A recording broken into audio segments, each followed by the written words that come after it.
Good day, everyone. I would like to briefly present this work where radio tomographic maps are used to improve aerial base station placement, and this is achieved by means of improved channel predictions and by means of a new convex optimization approach that minimizes the number of aerial base stations required to cover a certain area.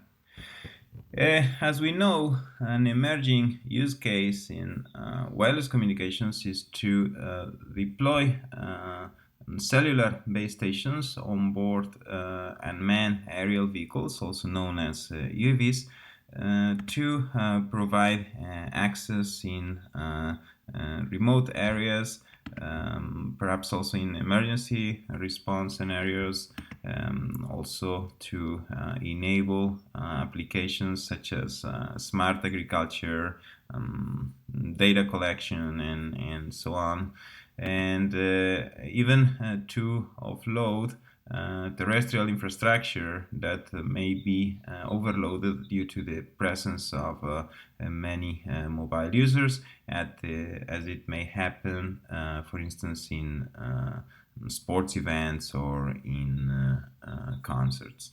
So the challenge in this context is to determine where to place these aerial base stations, also known as ABSs, in such a way that the communication is as effective as possible.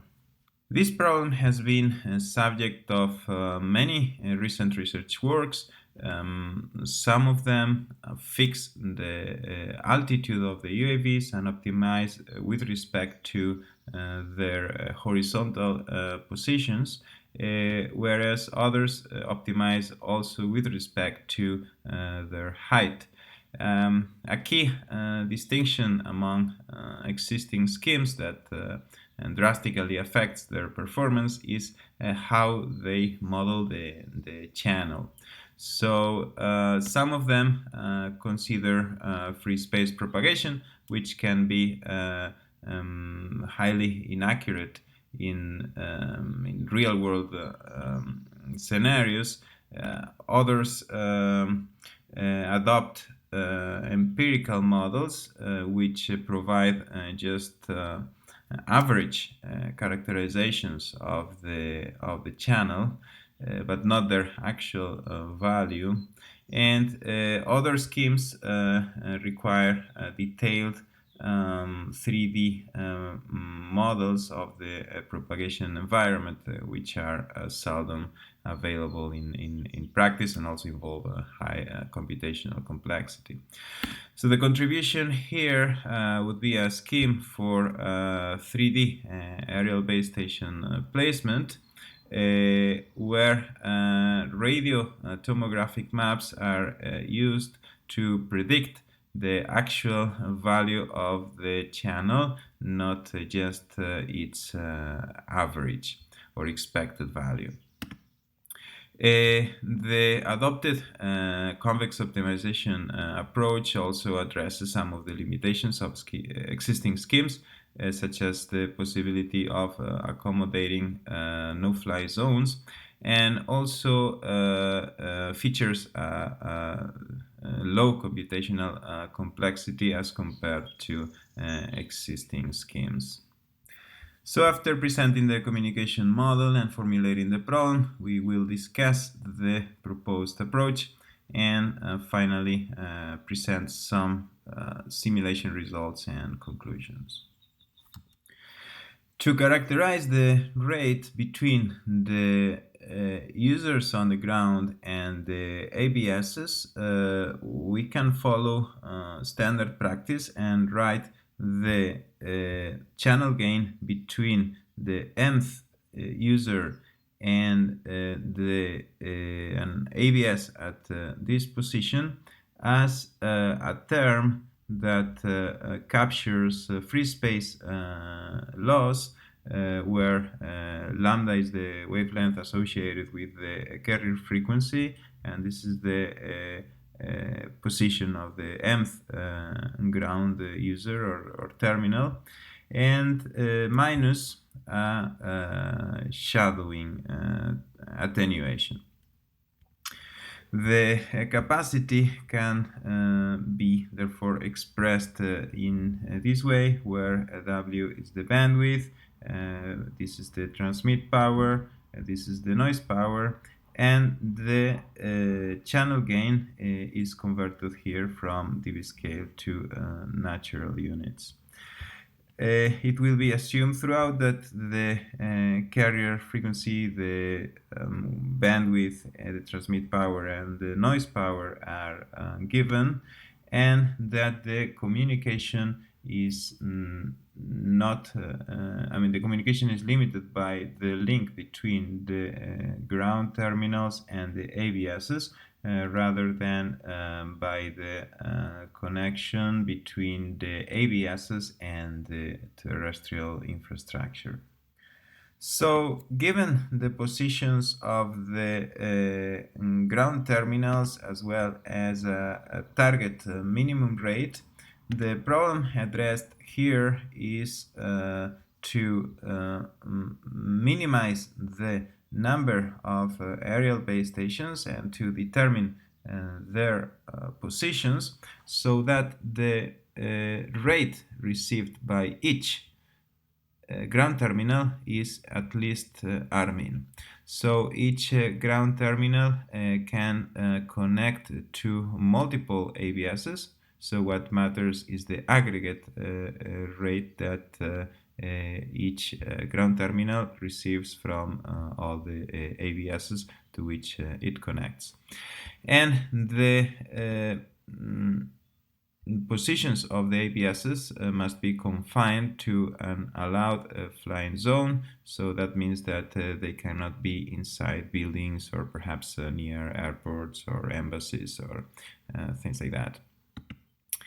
The challenge is that the shadowing attenuation, which will be caused by obstructions such as buildings, is unknown, and therefore these capacity functions are unknown.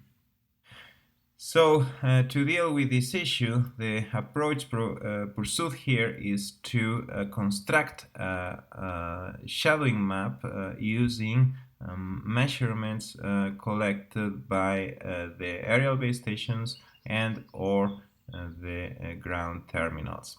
To that end, one can adopt the so-called radio tomographic model, which essentially dictates that the shadowing attenuation between a pair of points is a scaled version of the line integral between the transmitter and receiver location of a function called spatial loss field, which is defined for all points in space, and which essentially quantifies how much signals attenuate at every spatial location. So the idea is to use the measurements to estimate this function, and then this expression can be used to recover the shadowing attenuation between arbitrary points in space. So one cannot generally deal with functions defined on continuous domains, and therefore for that reason this function is typically discretized, so only its values on a set of grid points or centroids are considered. And this integral is typically approximated in the literature as the weighted sum of the values of the SLF, of the spatial loss field, at those centroids that lie inside an ellipse with foci at the transmitter and receiver locations, But an approximation can be shown to be discontinuous in these positions here, and it involves a high computational complexity, and therefore it's not suitable to air-to-ground channels, as is the case, because the number of voxels or grid points in those kind of channels is very large. So what we propose here is to adopt another approximation where one first approximates the spatial loss field as a piecewise constant function, so it is constant at every point in each voxel, and then one computes the integral of that approximate function exactly.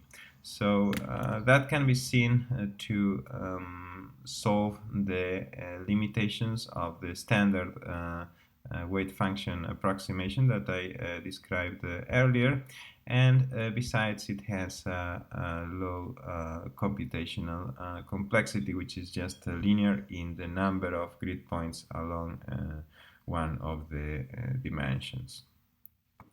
So now that we have a means to approximate the shadowing attenuation between arbitrary pairs of points, we can evaluate these functions that provide the rate between the ground terminals and the aerial base stations. However, this formulation is still non-convex, so what we do is to discretize the allowed flight region using a three-dimensional grid, and introduce these binary variables. There's a variable for each grid point, and it is 1 if an ABS is in that position, and 0 otherwise. So the goal now is to minimize the number of these variables that are different from 0. And this problem can be shown to be NP-hard, so what we do is to introduce a change of variable that allows us to rewrite the objective as a 0 norm, and then we apply the standard relaxation of a 0 norm as an L1 norm. Although in this case we also use reweighting so that we increase the sparsity and further minimize the number of aerial base stations.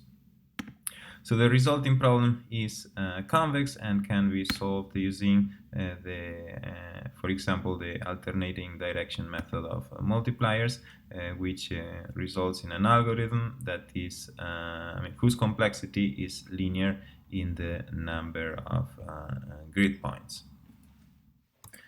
The simulation experiments take place in an urban scenario, and we compare the mean number of ABSs with other algorithms in the literature. And in all scenarios that we tested, the proposed algorithm yields a significantly lower number of ABSs. We see this if we plot this metric versus the number of users, versus the height of the buildings, and also versus the minimum rate. So to sum up, this work proposes an algorithm for aerial base station placement that uses radio maps, where the locations of the ABSs are optimized to minimize the total number of aerial base stations, while guaranteeing a minimum rate to all ground terminals in a certain region. The key is discretization of the allowed flight region, followed by a convex relaxation. The algorithm can accommodate additionally flight constraints, unlike most of the algorithms in the literature. And I would like to mention that the simulator developed for in this work is publicly available in this URL. So that's all. Thank you for your attention.